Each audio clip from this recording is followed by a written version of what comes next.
안녕하십니까. 권준욱 TV의 연세대학교 보건대학원 융합보건의료대학원의 권준욱 교수입니다.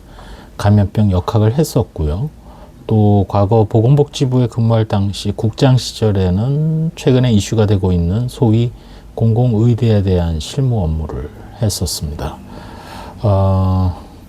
사실 특정 정당에서 어떤 의사 인력에 대한 문제가 나오고 의료정책에 대한 얘기가 나올 때마다 제가 보건대학원의 강의를 통해서 그런 의견을 계속 정리를 하고 있습니다만은, 영국이나 선진국들, 다른 나라들이 하고 있는 의료정책의 수립 과정을 우리가 좀 볼 필요가 있을 것 같습니다. 첫 번째로 우리나라의 보건의료 정책의 목적과 목표가 뭐가 돼야 될 것이냐.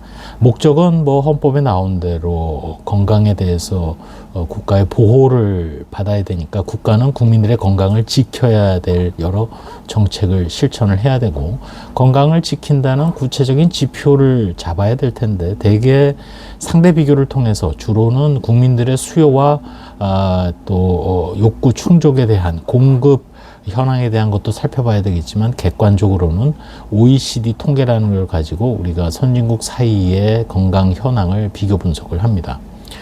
우리나라의 여러 측면, 즉 헬스 스테이투스에 대한 OECD 국가 사이의 비교를 보면 우리나라의 건강 수준은 매우 양호합니다. 다만 우리가 부족한 부분이 있고, 대부분 다 정신건강 등과 관련된 부분입니다. 자살률 OECD 최고 순위로 나쁘고, 또 여러 가지 우울증 환자의 규모라든지 이런 것들이 우리나라에서는 상당히 나쁜 상황을 보이고 있습니다. 그렇다면 우리의 의료 정책은 전 세계에서 최고로 좋은, 즉 암 생존율이라든지 등등 성적표가 좋은 쪽은 계속 유지 융성시키되, 부족한 부분에 대해서는 수요를 건강에 대한 정책으로 감소시키거나 공급을 증대시키거나, 또 일단 현황을 분석하는 것부터 일단 출발을 해야 된다는 게 결국은 제 정책 근거의 절차에 대한 이의 제기가 되겠습니다. 무턱대고 공공의대가 필요하고 얼마 만에 인력 확충이 필요하다 이런 것보다는 우리들의 국민 건강에 있어서 이러한 것이 문제이다라는 접근성의 문제가 될지 등을 봐야 됩니다. 일본의 자치의대부터 잠깐 설명을 드리면, 일본의 자치의대는 일본이 워낙 섬이 많은 나라고 의료 혜택을 제대로 받지 못하는 의료의 낙후 지역, 우리로 치면 도서지역이나 농어촌 지역 등을 중심으로 의료 보장을 강화하고 지역 주민 복지를 증진한다는 목적으로 1972년에 이제 설립이 됐습니다. 이 대학은 일본의 총무성, 우리로 치면 행안부하고 각각의 시도, 즉 47개 도도부현, 지방정부에서 합작하여 설치를 한 겁니다. 여기에는 병원, 의학부, 간호학부, 또 어린이 병원 등으로 구성이 되어 있습니다. 입학 정원은 123명인데 아까 제가 도도부현별로 한 47개의 일본이 있지 않습니까? 거기에 2명 내지 3명의 학생을 선발해서 이쪽으로 보내면 여기서 이제 최종 선발하여 입학을 하게 되는 겁니다.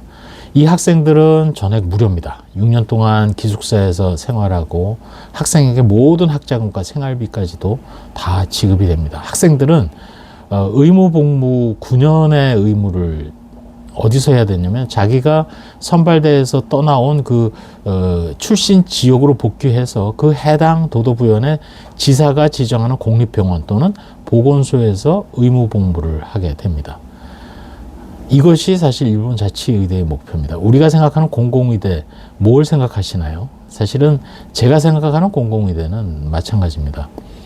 지금 공중보건의사로 운영되고 있는 보건지소, 또 보건소, 특히 낙후된 지역, 여기에 중장기적으로 근무할 수 있는 인력을 확충하는 겁니다.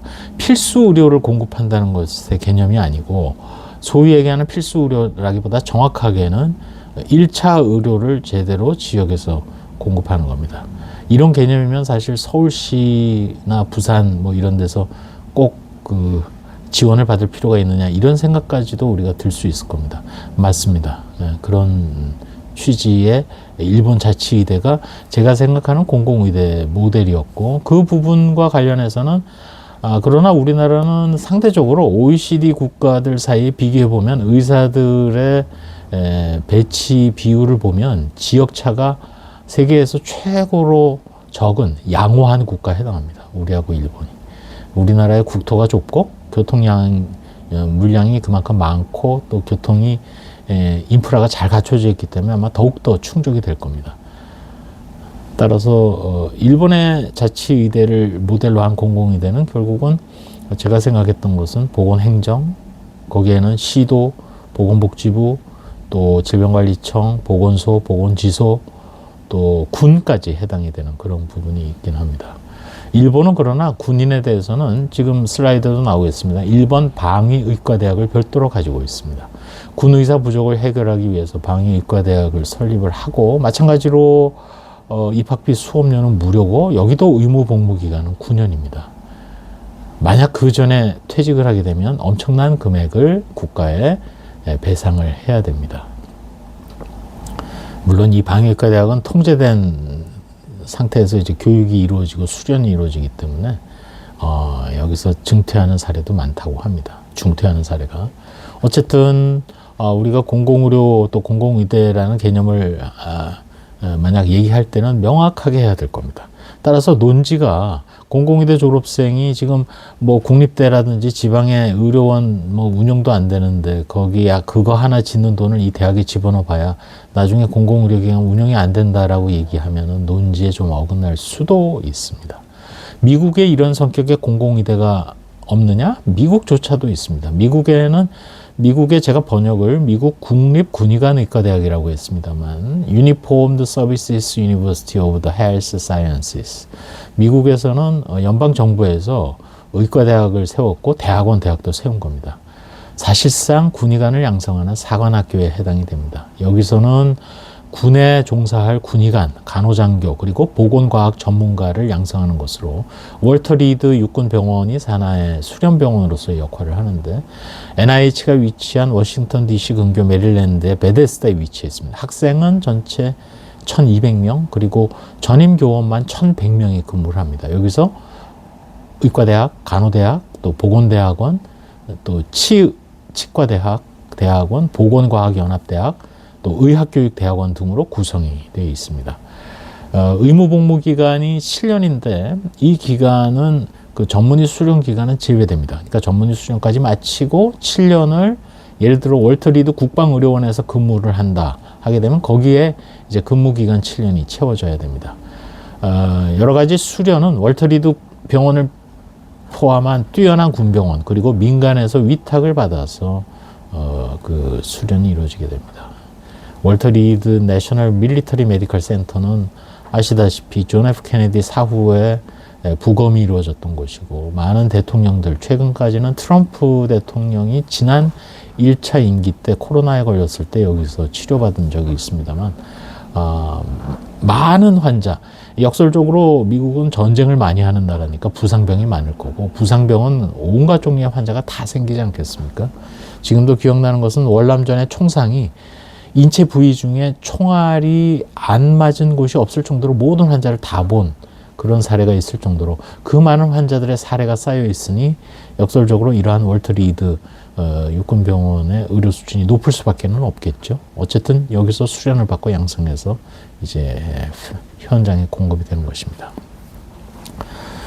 결국 우리나라에 공공의대를 설립한다 안 한다라는 화두를 얘기하기 전에 저는 물론 뭐 선거를 위해서는 공약을 위해서는 그렇게 얘기를 해야 되겠지만, 대한민국의 국민들의 현재 건강 문제가 정확히 뭐고 또 그것이 앞으로 어떻게 될 가능성이 있기 때문에 그 부분을 해결하기 위해서 인프라는 이렇게 깔고 당장은 이렇게 해결하겠다라고 나아가는 것이 사실은 바른 보건의료 정책이라고 생각을 합니다.